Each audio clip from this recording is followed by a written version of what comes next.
Shyam Raju Garu, my another good friend Dr. Manoj Nesari, Professor Minu Bajpai, Dr. Blossom Kochar, Rahul Macarius, Someshwara Kaundinya, Dr. Subhash Goyal, who is also here, ladies and gentlemen. Let me begin by thanking the FHRI for taking the initiative to organize this event today. And let me also begin by quoting what Mr. Shyam Raju said in his opening remarks. Our aspiration is that the tourism economy of India should sit at a sweet spot, which is the confluence of clinical excellence and cultural wisdom.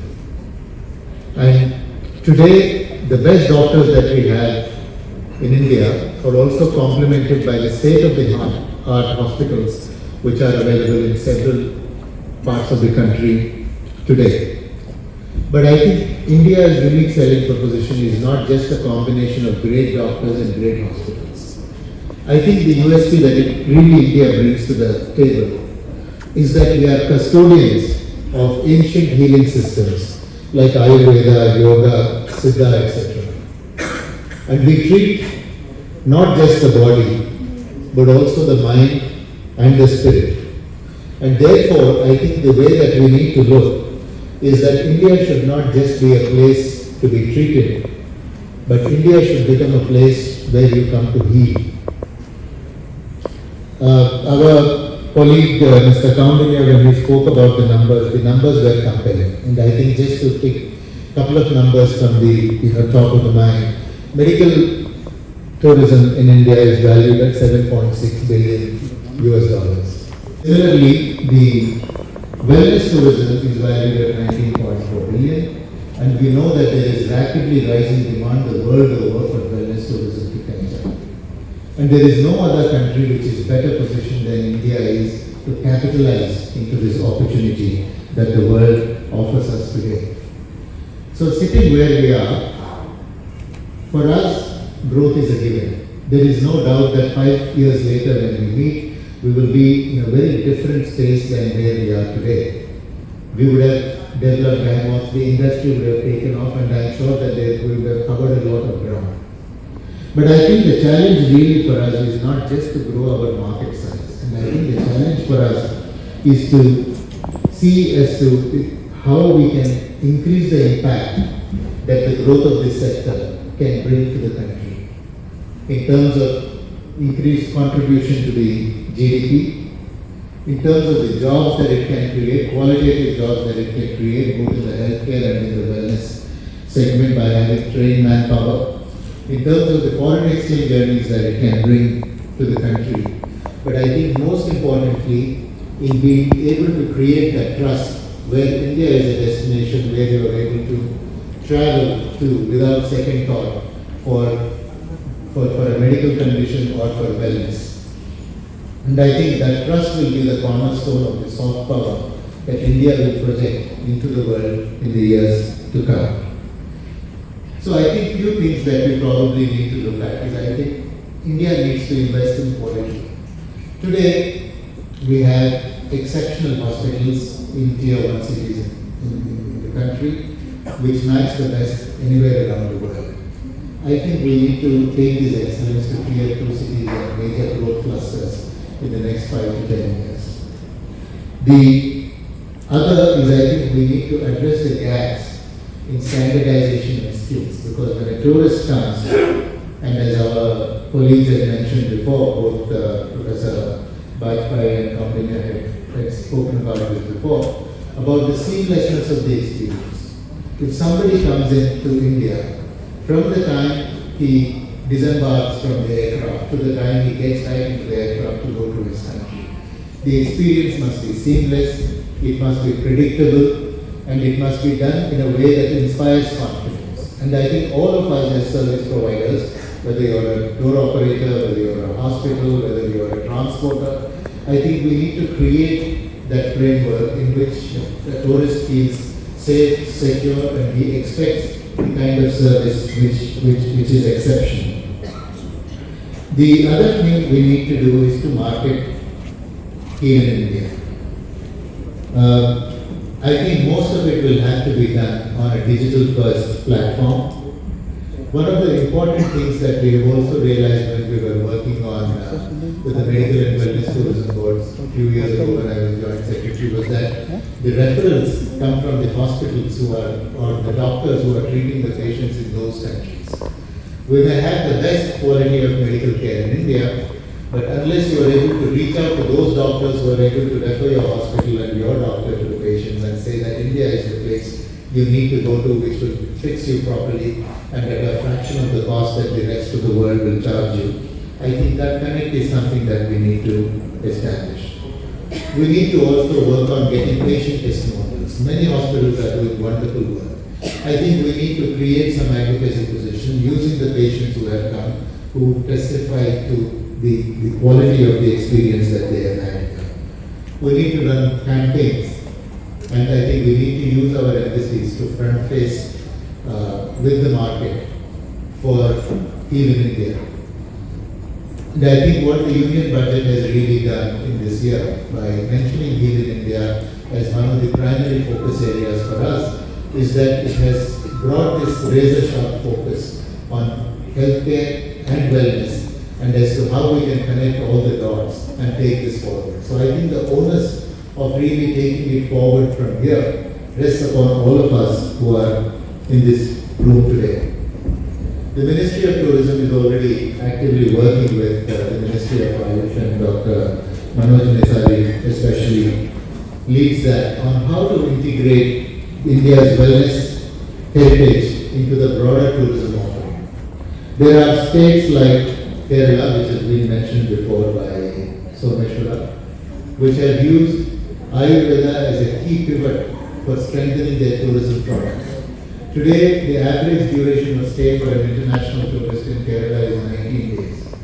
And we know that no tourist goes to any place for 19 days for sightseeing. The reason why it is so long is because they go for Ayurveda. And once you go for Ayurveda, you're locked in for 3 weeks, you're locked in for 4 weeks, and that is how you extend the duration of stay. And I think that is the impact that we need to understand. Uttarakhand is doing an exceptional job in showcasing yoga. There are again states like Goa and Karnataka which are fast catching up. But I think what we need to do is to bring more states into play. More and more states should say that this wellness and medical tourism can be the tool for us to bring greater prosperity, to bring better quality jobs for our people. And I think one of the things that we should actively work on collectively is to look at creating some performance-linked incentives. That is to say, if a state were to put together a framework in which they are promoting medical and wellness tourism, and they have, they put together a campaign, they have connected the dots between their service providers, and they have brought it to a level, I think we need to support them. And if we are able to do that, more and more states will come out. Similarly, I think service providers, whether they are hospitals or wellness centers, if they are able to bring the world to themselves and they are able to generate foreign exchange, I think we also need to create some sort of an incentive for them to push the needle forward. One of the things that we also need to work with the states is to enable the ease of doing business. So that if somebody wants to set up a healthcare facility or a wellness facility, the state government should create a single window, must try and make it as easy as possible for them to start their business in the easiest, most predictable form that is possible and in the shortest possible time. And I think one of the things that we need to do is to set up a interministerial task force which will meet from time to time to look at what is the growth that we need to do and how do we facilitate and create the conditions that are suitable for the industry to come and achieve that growth. And how do we create conditions, how do we work with states so as to enable and catalyze that growth going forward. So I think one of the challenges that we have is that India is a very large country. And I think any initiative that we do, if you want to do it all across the nation, is always a challenge. So perhaps what we should do is to identify and nurture 10 clusters for medical and wellness tourism in the country, And I think we need to set a time frame and say that by 2027, let us identify 10 in the next 2 to 3 months. And by 2027, what is it that we will do to make these clusters, effective, and to make these clusters into seeds that can grow into formidable trees as we go forward. We should, as I have said, launch a unified Healing India digital platform. Because one of the most challenging things for anybody who wants to come to India, create an app and a platform on which all of these service providers come together, so that if I am sitting, say, in Oman or in the UAE and I am planning to come, I am able to actually figure out my entire schedule going forward onto this. And as I said, we need to run global campaigns, especially in key markets which deliver for us, like the GCC, Africa and SAARC for medical tourism, and in the West and in the affluent countries for wellness tourism. So I think to come back to the point that I had mentioned earlier when I started, the challenge before us is not just about building an industry. The challenge before us is building trust. Industry will build itself. I think the challenge is building trust. The quality of the industry that will build will depend upon the trust that we create. Because when a traveler travels thousands of miles to come to India for a surgery or to restore his well-being, he is placing his life in our hands.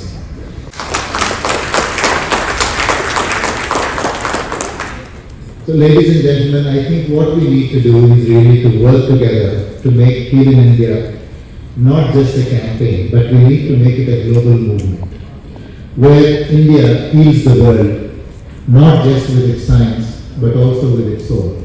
I thank you all. Jai Hind.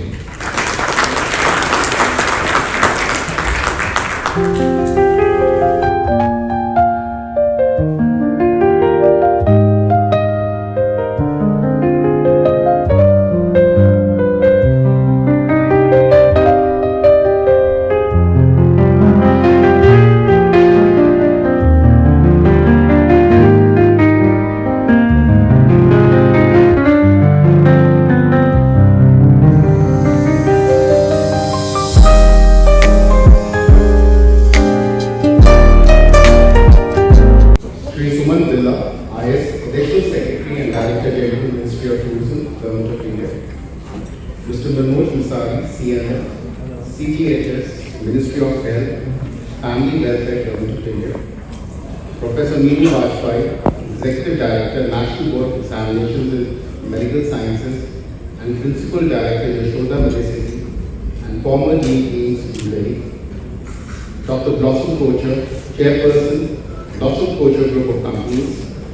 Mr. Sumeshwar Pundia, Director, KPMG India. Mr. K. Shamaraju, President at HRI, distinguished delegates, friends from the media. As we draw the inaugural session in the Heal in India Medical and Wellness Tourism Summit 2025 to a close, it is both a privilege and an honor to extend our heartfelt gratitude to all those who have gathered here today and contributed to making this event a resounding success. At the outset, we express our deepest appreciation to our chief guest, Sri Shuman Birla, IS, Additional Secretary, Director General, Ministry of Tourism, Government of India. Sir, your gracious presence and visionary inaugural address have not only set the tone for the summit, but have also reinforced the tremendous potential of India's health and wellness ecosystem.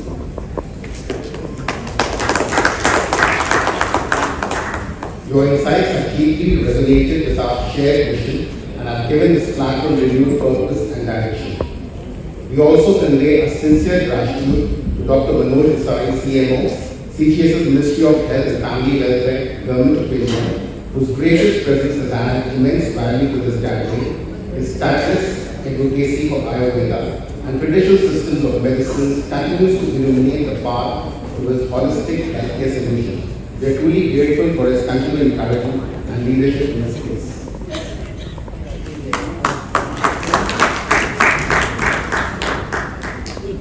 Our heartfelt appreciation goes to Professor Meenu Vajpayee, Executive Director, National Board of Examinations, in Medical Sciences and Principal Director, Yashoda Medicity. His exemplary leadership and long-standing contributions to medical education and healthcare have truly inspired and greatly enriched the world.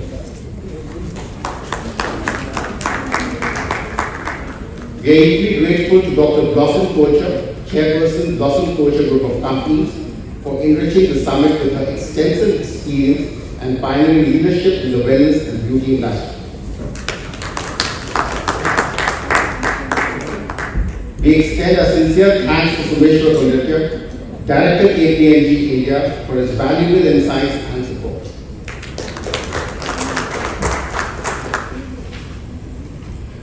Our distinguished speakers and experts, we thank you for your invaluable time, knowledge and dedication. Your insights will serve as a foundation for the stimulating discussions that will follow throughout the day. We eagerly look forward to the dynamic sessions ahead and to the ideas and collaboration that will emerge from this important platform. I would also like to convey my sincere thanks to our esteemed partners of the summit, including the Ministry of Tourism, Ministry of Ayush, Visa, Ashwatan Wellness Center, Hind Hospitals, the Satpurukam Hospitals, KPMG, NABH, Quality Council of India, HPI, SCPC, The Lagat, and GPCI for their invaluable support in making the summit a grand success. My heartiest gratitude to all the distinguished delegates for joining us today for this summit. Have a lovely day.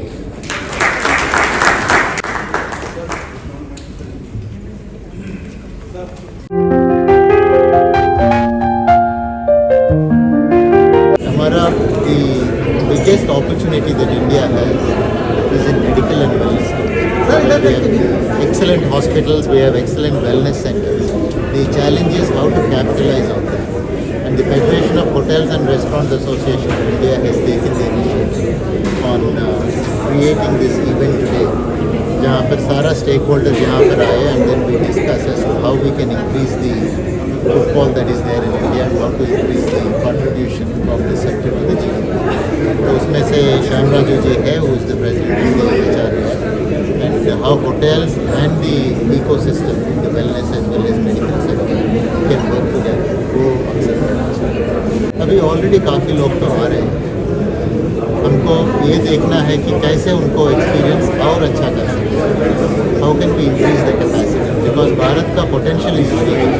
The challenge is how do we ensure that we are able to meet the potential, which means we need to get new wellness centers, new hospitals.